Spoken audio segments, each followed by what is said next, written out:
With word going around about the second season of missions coming out for the 2016 installment of the Hitman series, I thought I would take a moment to talk about the current game for those who are yet to play it. Now, I didn't play the game until just recently, having met the missing files error that many other PC players were facing. I lucked out though when the full first season went on sale this past Black Friday on the Xbox One marketplace.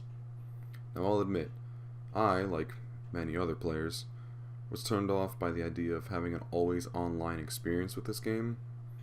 But looking past that drawback, we find a solid addition to the series and a welcome change from the revised gameplay we saw in Absolution, opting for the conventional target assassination of the older games. It's with that focus on simple gameplay that Hitman became an instant hit with me and one of the better gaming experiences of 2016. And with that, let's take a look at the game. As mentioned, Hitman goes back to the original method of gameplay, allowing players to pre-plan a mission before executing it, and earning new gear as the game goes on. Players can pick a sidearm to bring with them, ranging from a standard silenced pistol to a discreet spy-like 5mm pistol, 2 equipment items to bring with them, such as the lockpick, the fiber wire, remote explosives, so on, and an item to be smuggled onto the map for you that you can find at a safe drop. Things like larger weapons and other additional equipment items. Players can also choose where they wish to start on the level this time. You can start at the regular default location, an alternative starting point, somewhere simple located on the map, or undercover, dressed as a security guard or a waiter, something accommodating that map. Lastly, players can also change their outfit that they want to start with.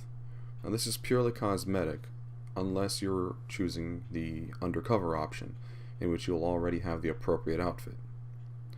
Unlocking new gear this time around is done by increasing your level mastery rank, which gains experience through the new challenges tab. The challenge tab includes assassination, the way you go about killing your target, discovery, certain methods of interacting with the environment, feats, which piggybacks the idea of the assassination tab, targets, self-explanatory, and an outfit-specific lineup, which will require you to find an outfit hidden on a map and carry out a handful of actions under that disguise. Not all maps have this tab, but some do. The challenges do add an extra layer of entertainment, trying to put your targets in the right situation to complete them, but it can grow a bit tiresome having to replay a mission many times over just to prop them up for that one instance multiple times over. The contracts mode from Absolution makes a return in the form of the game's escalation missions, which has you eliminating different NPCs, this time under certain requirements. Maybe you have to wear a specific outfit or kill them with a certain weapon. These contracts are fun, but nothing too special. Gameplay this time around finds itself comfortably between Blood Money's target-focused gameplay and Absolution's stealth mechanics, creating a natural feeling experience that gives the player their own little sandbox to play around and be creative with. The usual mechanics of the game, hiding bodies, staging accidents, disguises, all of these return. Some mechanics have been changed, and a few are just outright gone. The focus ability from Absolution returns, allowing players to locate targets and interactable objects by highlighting them from a distance at any time. Although unlike in Absolution, this time around this ability is unlimited. Taking on disguise is of course back, although slightly revised.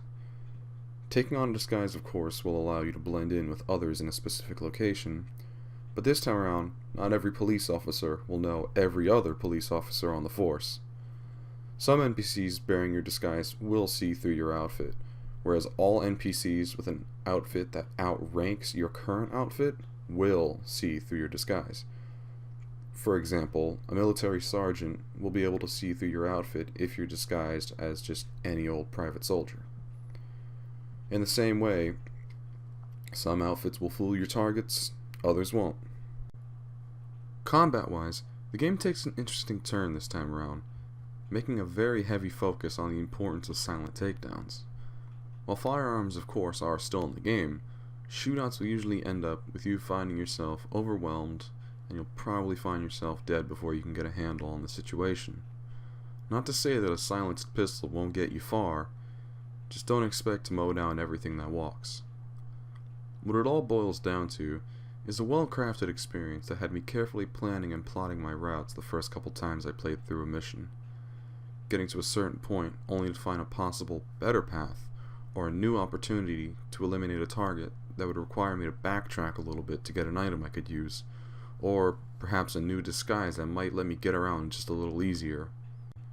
The choice this time around to not go for a difficulty setting, but instead one set difficulty, made things feel as though this is how it's meant to be, which was a welcome change. Although with that said, it still is a little easy to get away with things sometimes, as an NPC might find you or something you do suspicious, tail you for a bit, only to give up and go home. A light review of the game, yes, but if you've played any of the games before Absolution, you already know what to expect of it. And that's what draws me to it. It's simple, yet deep gameplay in a strong way, and I look forward to the second season, whenever it launches.